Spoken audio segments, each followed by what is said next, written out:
Video kali ini, kami dari kelompok 3 akan menjelaskan tentang ELISA dari mata kuliah Instrumentasi Laboratorium Medis. Yang pertama, pengertian ELISA. Yang kedua, prinsip ELISA. Yang ketiga, cara kerja ELISA. Yang keempat, alat dan bahan. Yang kelima, jenis-jenis ELISA. Yang keenam, aplikasi ELISA. Dan yang ketujuh, perawatan ELISA. Yang pertama, pengertian. ELISA atau Enzyme Linked Immunosorbent Assay adalah suatu teknik biokimia berbasis plate yang terutama digunakan dalam bidang imunologi untuk mendeteksi dan mengukur konsentrasi antigen atau peptida, hormon, protein, dan antibodi dalam suatu sampel. Yang kedua, prinsip ELISA. Prinsip dasar ELISA adalah mereaksikan antigen dengan antibodi yang berlabel enzim yang kemudian ditambah dengan substrat sehingga akan dihidrolisis menjadi presipitat warna yang dapat dideteksi menggunakan ELISA radar. Prosedur umum diawali dengan proses penempelan atau catting antigen dan antibodi pada permukaan sumuran pada plate. Selanjutnya dilakukan tahapan blocking atau pengeblokan ikatan antigen dan antibodi pada unspecific site dengan blocking agen. Setelah dilakukan inkubasi dan pencucian, plate diinkubasi dengan antibodi yang terikat dengan enzim. Selanjutnya dilakukan pencucian dan lanjutkan dengan penambahan substrate sehingga akan dihasilkan perubahan warna dan akan didapatkan nilai OD atau optical density yang dibaca dengan ELISA radar. Tahapan pencucian merupakan salah satu yang penting untuk menghilangkan antibodi yang tidak terikat dengan antigen. Prosedur dengan metode sandwich. Preparasi sampel. Sampel serum. Setelah whole whole diambil, biarkan darah untuk membeku pada suhu ruangan selama 10-20 menit.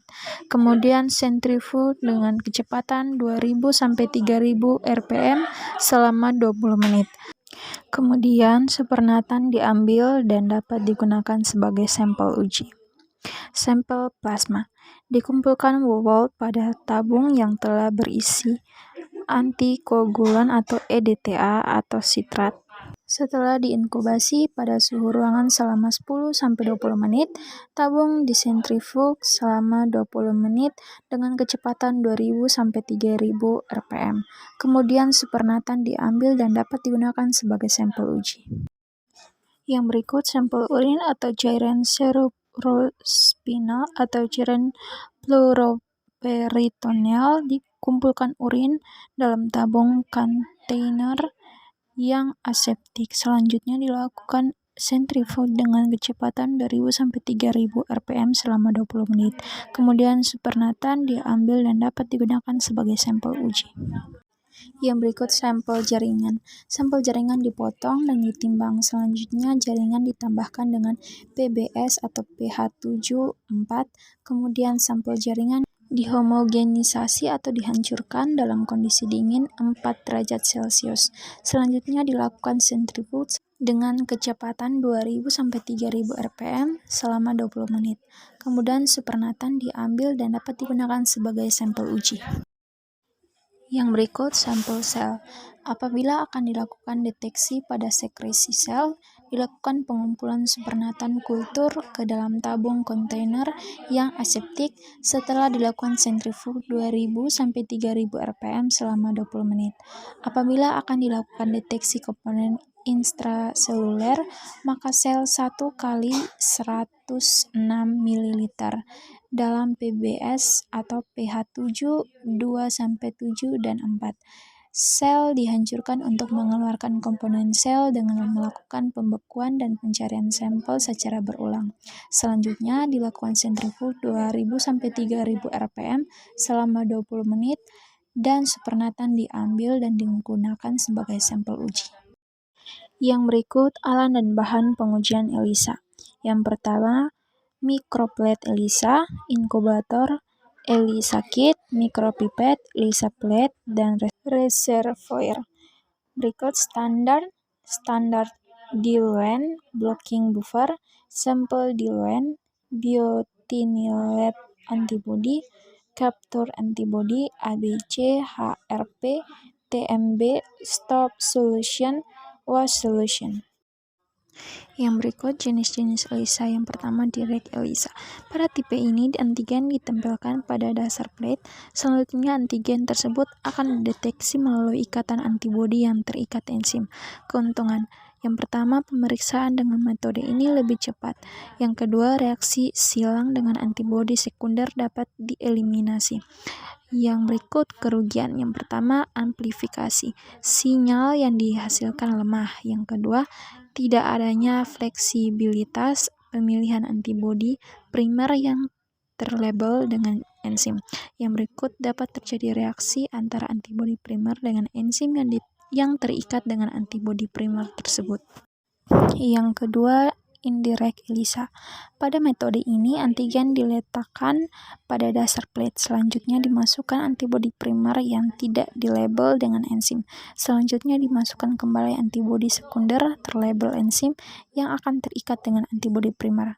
Keuntungan: yang pertama, sensitivitas pemeriksaan meningkat dengan penggunaan antibodi primer dan antibodi sekunder. Yang berikut kerugian. Yang pertama, reaksi silang dapat terjadi dengan antibodi sekunder sehingga akan menghasilkan sinyal dan non-spesifik. Yang kedua, waktu inkubasi yang lebih panjang diperlukan. Yang berikut biaya yang diperlukan lebih besar. Yang ketiga, sandwich ELISA. Pada metode ini, antibodi terlebih diletakkan pada dasar plate. Selanjutnya, sampel uji atau antigen dimasukkan ke dalam sumuran di plate. Kemudian dimasukkan antibodi sekunder yang terikat dengan enzim pada sumuran di plate. Yang berikut keuntungan: memiliki spesifitas yang tinggi, cocok digunakan untuk sampel yang kurang murni. Yang berikut kerugian: biaya yang diperlukan cukup besar karena menggunakan dua antibodi. Yang keempat, kompetitif ELISA. Kompetitif ELISA merupakan metode pemeriksaan ELISA di mana terjadi reaksi kompetitif antara ikatan antigen sampel dan antigen yang diletakkan pada dasar sumuran plate dengan antibodi primer. Pada metode ini, antigen non-sampel diletakkan pada dasar plate. Selanjutnya, antigen sampel dan antibodi primer dimasukkan ke dalam sumuran. Kemudian dimasukkan antibodi sekunder yang terikat dengan enzim pada sumuran di plate. Analisis data ELISA. Yang pertama, kuantitatif. Analisis data untuk menghitung konsentrasi antigen atau antibodi dalam sampel yang dikalkulasi dengan cara membandingkan dengan kurva standar atau pengenceran serial antigen atau antibodi target. Yang berikut kualitatif. Analisis data yang menghasilkan jawaban ada atau tidaknya antigen atau antibodi dalam satu sampel dengan cara membandingkan absorbansi blanko atau well yang tidak berisi antigen atau antibodi target. Yang berikut semi kuantitatif.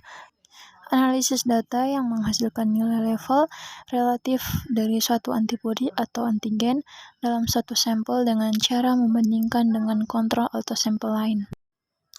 Yang berikut aplikasi ELISA. Yang pertama, deteksi keberadaan patogen, penyebab penyakit atau virus, bakteri, parasit, dan fungi. Yang kedua, pengujian titer antibodi. Yang ketiga, deteksi alergen dalam makanan. Yang keempat, pengujian hormon, deteksi penanda tumor atau CA-9, CA19, CA242, dan ferritin. Yang keenam, pengujian obat-obatan dan bahan kimia. Yang terakhir, perawatan ELISA. Perawatan ELISA analyzer. Yang pertama, perawatan harian. Matikan alat setelah selesai digunakan. Bersihkan tray dari kotoran atau debu dengan menggunakan spons atau tisu. Yang kedua, perawatan 6 bulan. Lakukan kalibrasi pada alat secara keseluruhan seperti lampu dan proses pembacaan. Sekian presentasi dari kelompok 3. Terima kasih.